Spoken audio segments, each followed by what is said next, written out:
E aí, gente, organiza isso aqui. E é um mini curso sobre introdução ao comércio marítimos, né? De uma série que eu vou fazer com relação à economia, em vários temas com relação à economia. A ideia veio, na verdade, de um capítulo que eu escrevi no Princípio Econômico, e é, na verdade, sobre direito, né? É um comentário sobre o Corpus Iuris Civilis, né? Que é um tratado com relação a... Não um tratado, não, uma coleção de é, questões legais, é, direito legal romano, feito por Justiniano. Aí veio esse tema, né? Com relação a isso também. É, tem também na Amazon esse livro. No Kindle, tem até a versão do Unlimited, né? Que é como se fosse Netflix do Kindle, na Amazon. Normalmente você lê ou por aplicativo ou no computador também, tablet, enfim. Bom, o que a gente vai falar aqui, né? A gente vai falar pra quem esse curso é, né? Então, vamos começar aqui antes. Pra quem esse curso é feito, né? Obviamente para todo mundo que tem interesse em economia, em finanças. Talvez a pessoa que mais se beneficie é aquela que é da área de investimentos. Então, que está com relação a investimento em commodities, né? Então, por exemplo, investimento em futures. Então, você baixa os aplicativos lá de investimentos, ou de um hedge fund, ou de um banco, e você investe na maturação de futures, né? No mercado de futures, investir, por exemplo, em relação ao preço do arroz, petróleo, gás natural, ouro, enfim. Então, creio que todo esse mercado também tem a ver com esse tema. Quem investe em empresas no setor de hidrocarbonetos, né, empresas no setor setores marítimos, empresas que têm a ver com todo esse contexto, né? É, que, obviamente, a priori você pensa, só tem a ver com barcos andando de um lado para o outro, entregando mercadorias, né? Basicamente, você tem um flow de commodities e produtos e serviços que, na verdade, tem um contexto aí interessante do ponto de vista de investimentos. Quem tem interesse por economia, no geral, talvez em geopolítica, talvez em história, talvez possa se beneficiar um pouco, né? Em alguns contextos. Embora o foco aqui é só apresentar o, um panorama de como funciona, né? Quais são os principais estreitos, quais são as principais zonas de comércio. Enfim, para começar, queria citar um conceito chamado vantagem comparativa, né? Então, por que isso é importante? Não lembro exatamente quem inventou. Foi o David Ricardo ou outra pessoa. Sempre tem alguém que falou antes, né? A gente sempre pensa que alguém falou alguma coisa correta primeiro, aí depois a gente vê que caras como Cantillon ou Frederic Bastiat disseram isso muito tempo antes, né? Mas vantagem comparativa tem a ver com a relação de empresas, por exemplo, que tem vantagem com relação a outras, mas esse contexto é de países, né? Então, os países, eles têm vantagem comparativa em produção de alguns tipos de commodities, seja de fabricação ou seja de questões culturais, como mineração. Então, não tem como você mudar a estrutura de um país com relação às reservas que tem de petróleo, por exemplo, ou de pedras preciosas e coisas do tipo, né? Então, esse daqui é um caso, desse paper aqui embaixo, de vantagem comparativa de alguns países, né? Você pode ver que a China aqui está na maior. A China é um polo industrial muito forte, né? Singapura, a gente vai falar também na próxima aula. Vamos ver aqui, Indonésia. Tudo daqui depende do tema, né? Então, onde que aqui? De produção de arroz, produção de trigo, produção de chips eletrônicos. Então, mas a vantagem comparativa é o que um país é melhor que o outro. Tem que fazer. Então, por exemplo, a Rússia é muito importante em gás natural, petróleo, hidrocarbonetos no geral, né? Hidrocarbonetos e seus derivados, como querosene, diesel, enfim. Então, a Rússia ela é muito forte nisso, a Arábia Saudita é muito forte nisso. A Venezuela, ela deveria ser muito forte, né? Tem reservas, mas não aplica, né? O Canadá é muito forte nisso. Os Estados Unidos também. Então, A Europa, por exemplo, é fraca nisso, comparada a eles. Tem hoje uma demanda, por questões de aumento populacional também, de demandas por energia com relação ao transporte. Então, você precisa de gasolina para fazer transporte de produtos de flow de mercadorias de um lado para o outro, transporte de pessoas. Só que se um país quiser produzir tudo sozinho, ele não consegue hoje em dia mais. Nos sistemas de economia pré-malthusianas, né? Antes de ter uma revolução industrial, todas essas coisas, você não tinha grandes aumentos populacionais e você tinha é, países com um PIB muito fraco. Não crescia, assim, rápido. Por várias razões. A principal, talvez, do Herman Pope falaria, né? É a questão de conhecimento, né? O conhecimento com relação à eficiência de produção aumentou no mundo, né? Tem países que são melhores que outros em certas coisas. Então a gente pode ver aqui, por exemplo, os top exportadores de hidrocarbonetos, né? Lembrando que hidrocarbonetos é um termo para vários tipos de derivados, né? E, por exemplo, de petróleo e gás natural. Então, aqui a gente tem o exemplo dos Estados Unidos, da Rússia e da Arábia Saudita, em milhões de barris por dia de petróleo, desde 2008 até 2015. Vê aqui petróleo e gás natural. A gente não vai falar aqui, agora, no momento, né, sobre exploração de petróleo. No livro eu falo, do Princípio Econômico, volume 3, no, no capítulo sobre a Lei de Bases da Argentina, que regulou muitas questões com relação a hidrocarbonetos, mas basicamente tem várias formas de você extrair petróleo e também descobrir onde tem petróleo, né? Tem várias técnicas com relação à imagem, é, com base em questões sísmicas, enfim, em geologia. Mas a questão é que tem países que são melhores na produção do que outros. Ponto.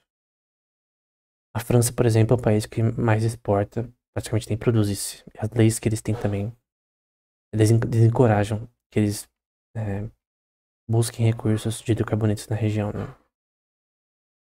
Então aqui é exportação de trigo, só que aqui no contexto aqui está falando é, da exportação de trigo no contexto da crise da Ucrânia, né? Com o começo da guerra da Ucrânia versus Rússia e tal. Então, qual é a questão? É que o principal exportador de trigo no momento é a Rússia. Tem uma área geográfica muito densa, né? De cultivo. Então, eles são bons aí em questão de quantidade de acres de plantação. Eles são os maiores exportadores de trigo. Depois vem os Estados Unidos, Canadá e França. E teve uma questão que a gente não vai entrar muito aqui, mas que a União Europeia estava fazendo países que são próximos à Ucrânia a fixar preços de importação de trigo e também questões com relação a não transacionar com a Rússia. Aí qual que você tem um problema? Quando você tem um maior exportador de uma commodity e países pressionando por questões políticas, né? Que você não faça comércio com eles, como Napoleão fazia e tal, na época das guerras napoleônicas, né? No embargo do britânicos e tal, você tem um problema. Não consegue ter o trigo, nesse caso, com o preço que você desejaria. Então, a questão é que tem países que produzem com melhor eficiência. Então, você não compra daquele país porque você gosta do país, porque você é amiguinho. É porque ele produz mais. E uma das principais leis mais básicas da economia é que quanto mais você tem de uma coisa, temporalmente, nesse contexto de commodities, menos ela custa. Tem um shelf time, né, que é o tempo de prateleira do trigo, que quanto mais você tem, mais você quer vender rápido, você vende por mais barato. E mesmo assim você ganha mais, né? Porque se você tivesse, por exemplo, 10% disso daqui, você teria uma baixa, perdão, um aumento no preço do trigo. E quanto menos de uma commodity, mais o preço dela aumenta. Que a demanda por essa commodity ela é inelástica, né? Sempre vai ser a mesma demanda. O preço pode mudar, mas a demanda não. A gente de mercado é elástico, né? Em que o preço afeta a demanda. Tipo, jogos eletrônicos. Não vai comprar o, o Elden Ring se tiver R$ 500, porque você não, acha que não vale o preço, enfim. Os países dependem um dos outros, né? Frederic Bastiat até falava que isso seria uma coisa boa, porque previne guerras, né? E nenhum país quer deixar de receber o que ele tem, o que ele precisa, né? Os top exportadores de milho, né? Estados Unidos, Argentina, Brasil, Rússia e Ucrânia. Então, desde 2000 até 2024. Dá pra ver pela cor aqui qual questão de quantidade. Ainda assim, a Rússia tá num valor maior. E a Ucrânia também, que assim, sempre teve muita força a questões orais, né? Também tem uma porção de terra ali interessante. Top exportadores de chips de computador. Então você tem aqui Hong Kong, Taiwan, China e Singapura. É um contexto diferente. Aqui no caso é de fabricação. Também implica que eles importem várias commodities de outras regiões. Mas no caso, uma questão industrial, né?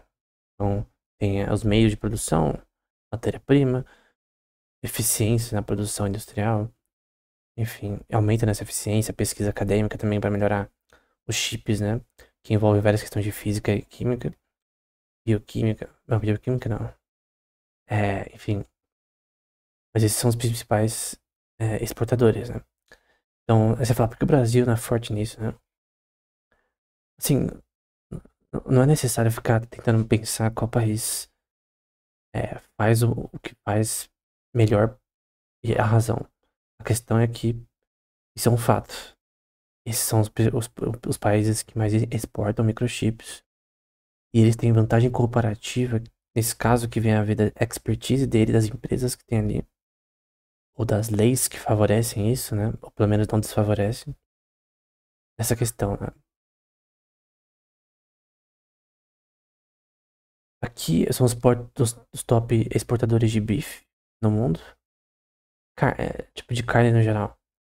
Então, o Brasil, bem forte na agropecuária, né? Índia, Estados Unidos, Austrália e Argentina, né? Então, 2023 no caso.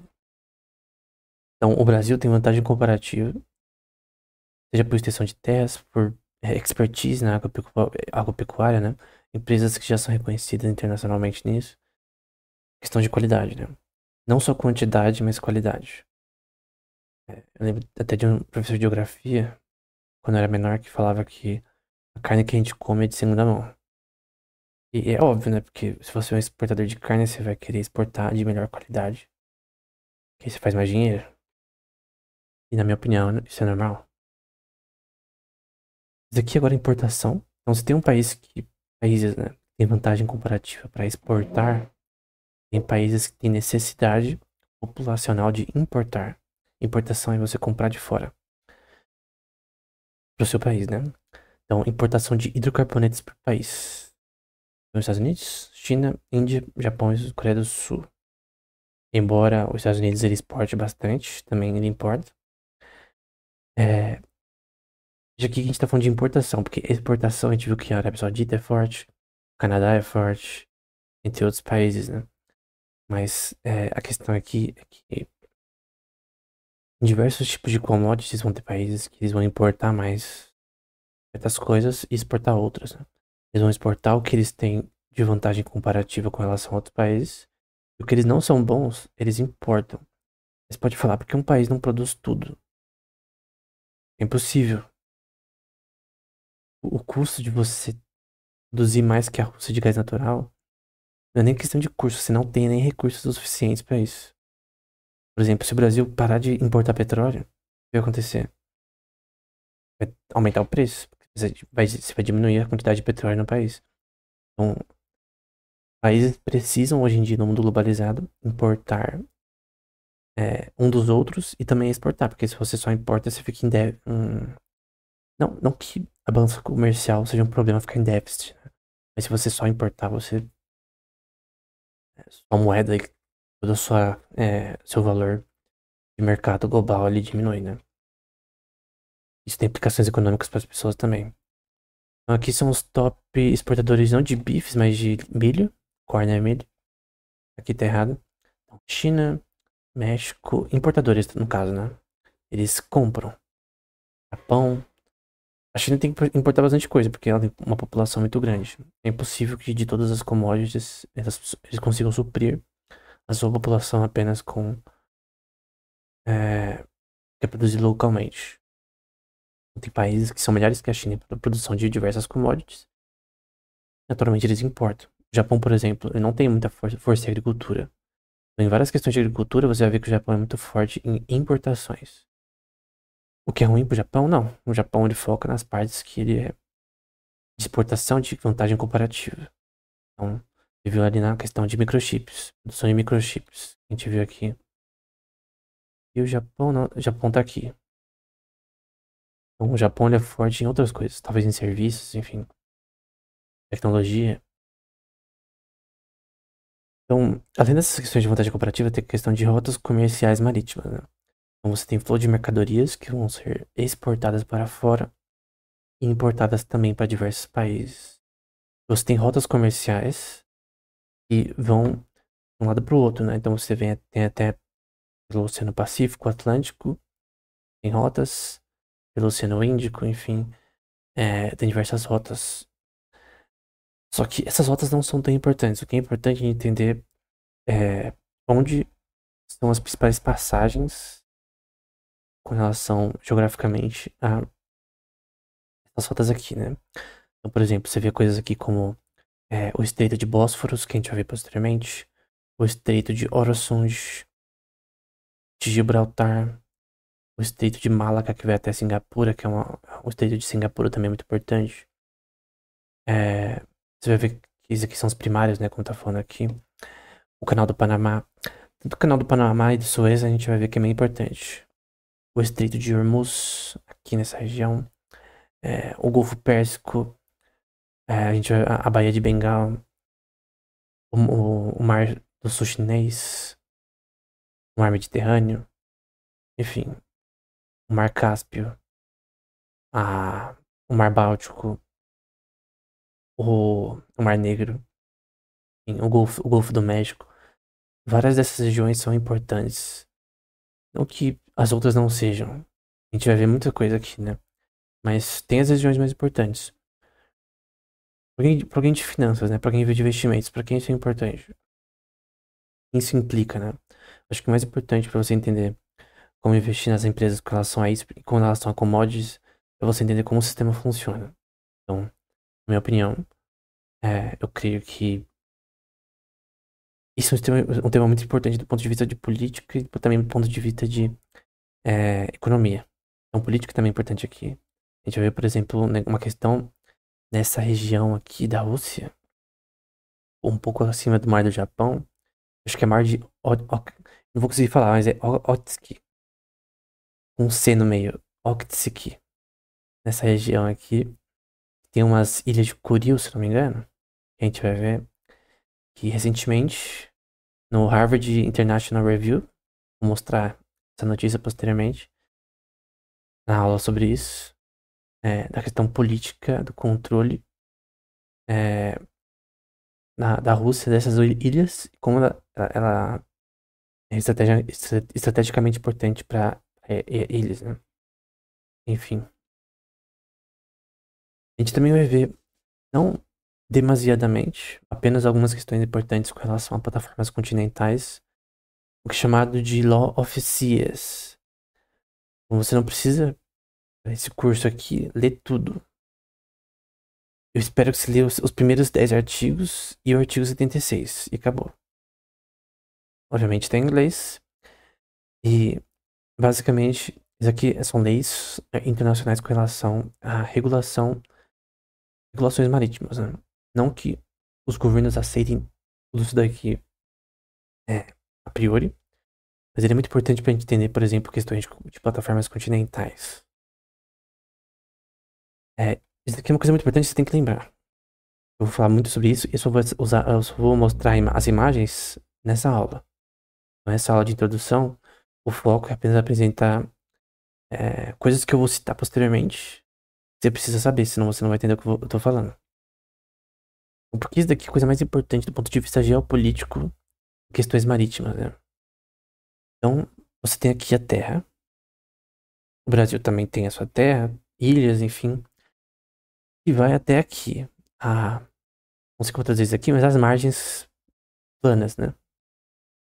Tem aqui onde ficam as praias ou as margens continentais.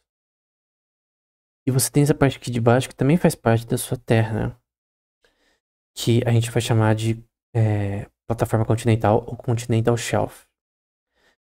Depois dessas águas rasas, você tem água funda, né? Se você já foi na praia, você sabe que primeiro é raso. Então aqui a gente tem, por exemplo, poderia ser uma praia. E aí você vai ter uma parte aqui que vai ter uma descida, né?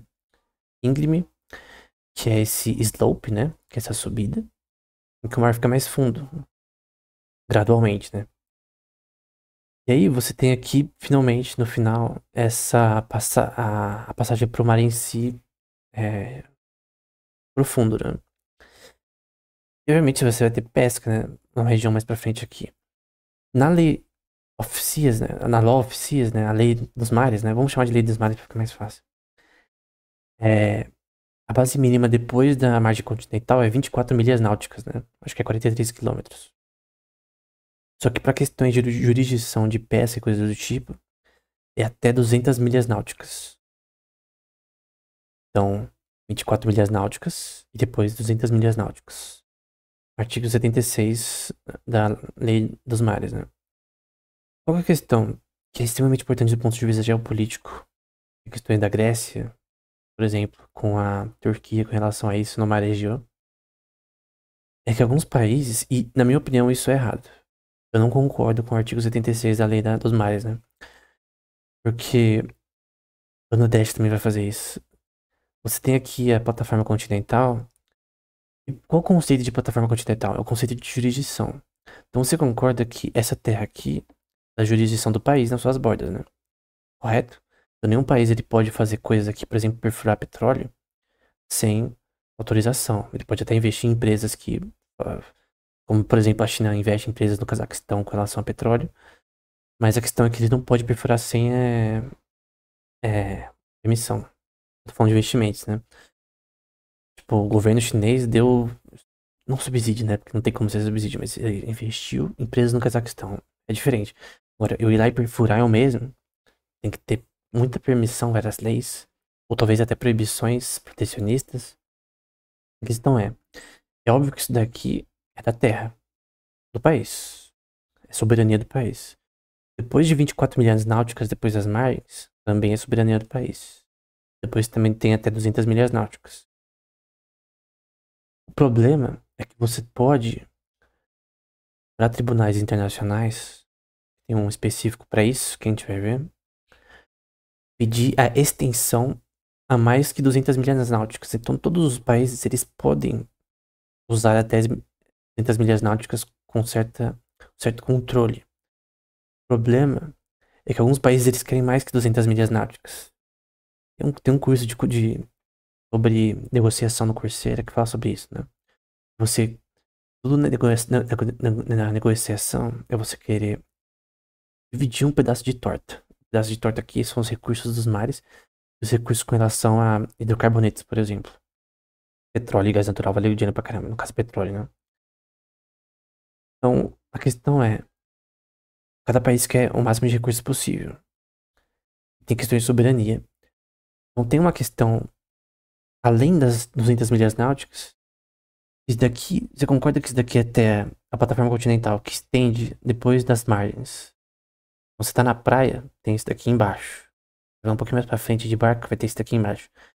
Isso daqui também é parte da nação. Então, até onde isso daqui estende, a plataforma continental, se for até mais que 200 milhas náuticas,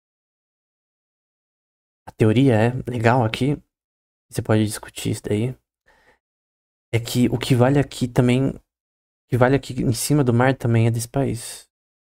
Então, até onde a plataforma continental desse país vai, teoricamente, legalmente, né, seria jurisdição e propriedade do país. Então, você submete com dados geológicos, com dados empíricos, né, de questões até geográficas e estruturais, ilegais, dizendo que sua plataforma continental se estende mais que 200 milhas náuticas e você deveria ter direito a mais jurisdição sobre essas áreas do ponto de vista de pesca e exploração.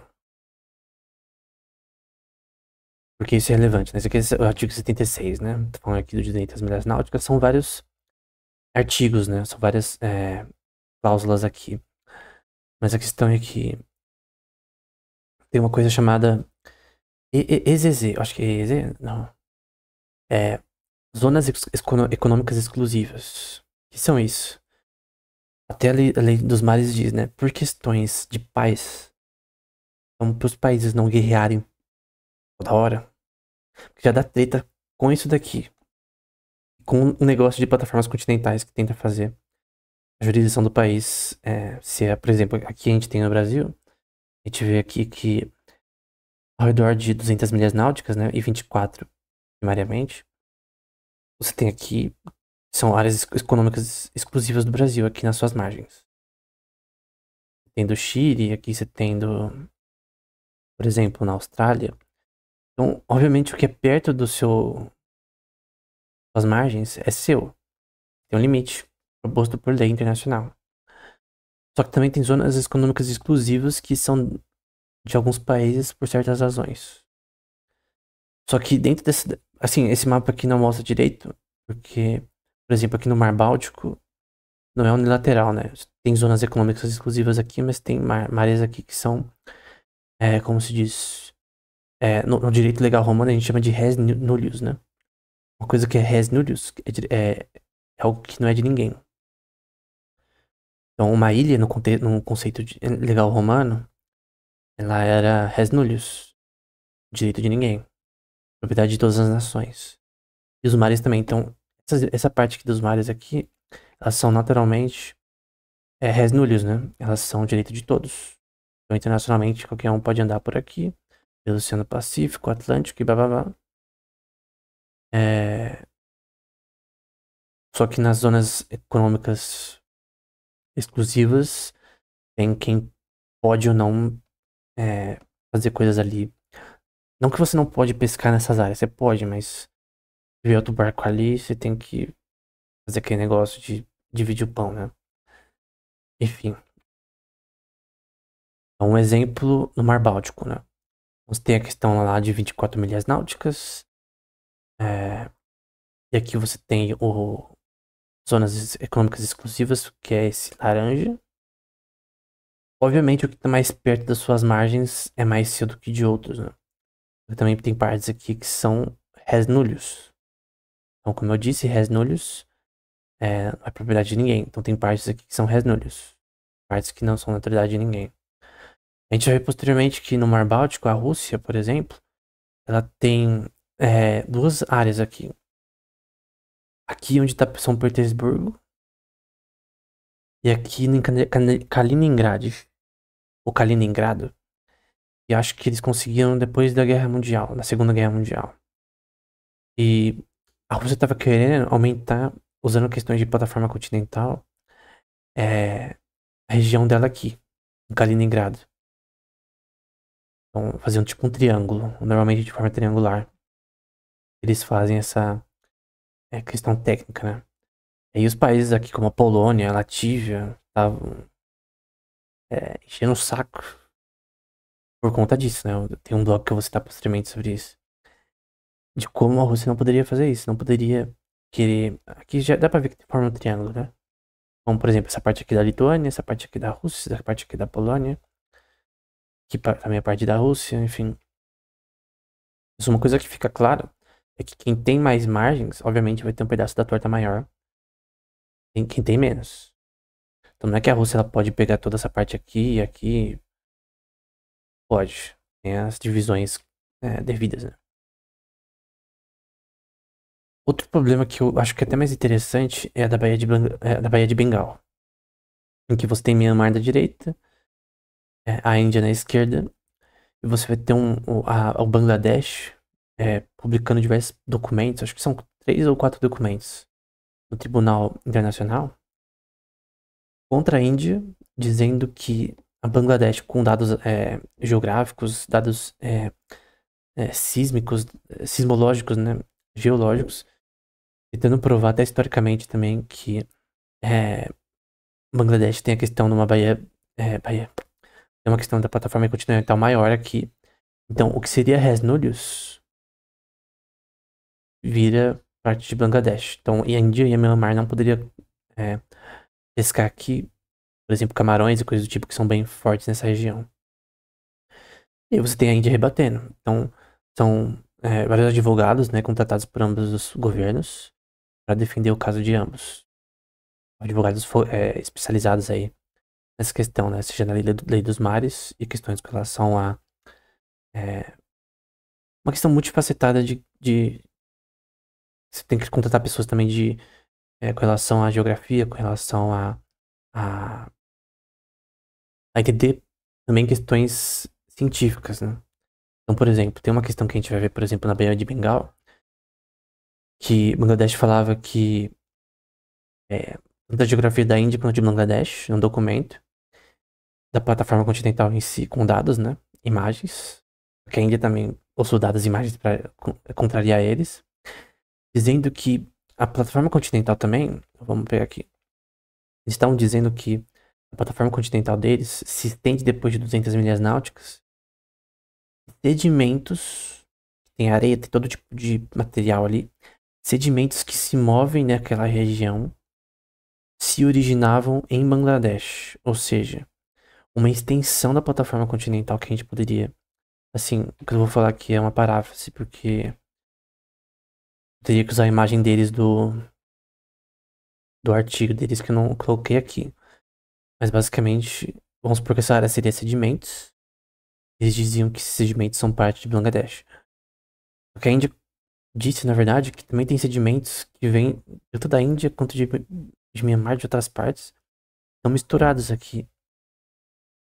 E tem a questão, o que acontece quando as plataformas continentais têm um overlap? Que tem vezes que essas plataformas continentais, elas, de vários países, elas se mesclam. E aí, vamos supor que tem petróleo ali. De quem é petróleo? Quem tem o maior pedaço da torta desse petróleo? É difícil dizer. É basicamente res nullius. É difícil de você conseguir ter acordos bilaterais nessa questão, né? Tem país também que não aceita Tribunal Internacional, enfim. Outro exemplo que a gente vai ver é o da Grécia e da Turquia. Esse é mais treta ainda, também apelando a tribunais internacionais.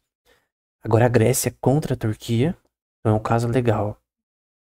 Tem sessões, todo tipo, do Mar Egeu, em que você tem o que seria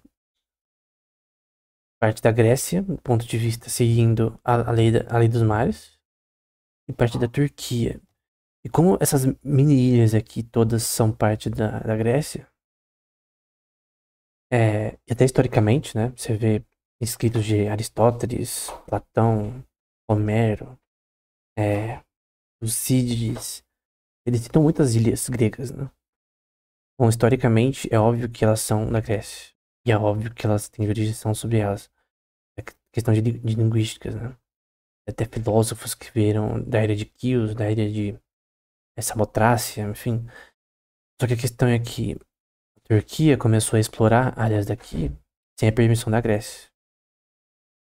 E a Grécia começou a dar coordenada a falar que a Turquia estava mexendo aqui. Então no contexto do Mar Egeu, não parece que a Grécia é favorecida pela lei? Obviamente, você tem aqui a questão das 200 milhas náuticas e 24 milhas náuticas, sendo aplicado aqui de uma forma que a Turquia quase não tem setor de exploração, que é da jurisdição apenas dela. Então você vê que você tem essa área aqui. Então o problema que passou nessas cortes internacionais e que realmente não é um problema entre a Grécia e a Turquia. Então se tem hidrocarbonetos aqui, então é da Grécia. Ou a Turquia poderia ter mais um pouco desse pedaço aqui, enfim. Outra disputa que envolve plataformas continentais, especialmente da Rússia, né? E Estados Unidos. Aqui a gente tem. Se você não sabe, né? É impossível aceitar teoria de terra plana, né? Então eu já vou assumir que você sabe que a Terra é redonda, né? Então o Ártico, ela tem essa estrutura. Esse é o dorsal de Lomonosov, em que você tem aqui países como a Rússia, o Canadá, a Groenlândia, o Alasca, que é dos Estados Unidos. Por sinal, foi vendido pela Rússia aos Estados Unidos, que foi um péssimo negócio, porque muitos hidrocarbonetos nessa região e também estrategicamente hoje, se a Rússia não tivesse vendido para os Estados Unidos, eles teriam uma área, teriam uma tensão geopolítica muito forte. Se bem que faz fronteira com o Canadá, né? Mas se você pegar perto ali de Seattle, dá pra você ficar perto de Seattle e Portland ali. Com questões militares, né? Mas enfim. Nesse dorsal de Lomonosov, você tem aqui o Oceano Ártico. Vários recursos interessantes, sejam de hidrocarbonetos, coisas do tipo. Pesca. Enfim, vários recursos naturais que podem ser encontrados aqui. E você tem plataformas continentais que se chocam. Então, tanto os Estados Unidos, que é um pedaço da torta maior, que tem o Alasca aqui. Aqui você vê uma parte do Canadá, uma parte da Rússia.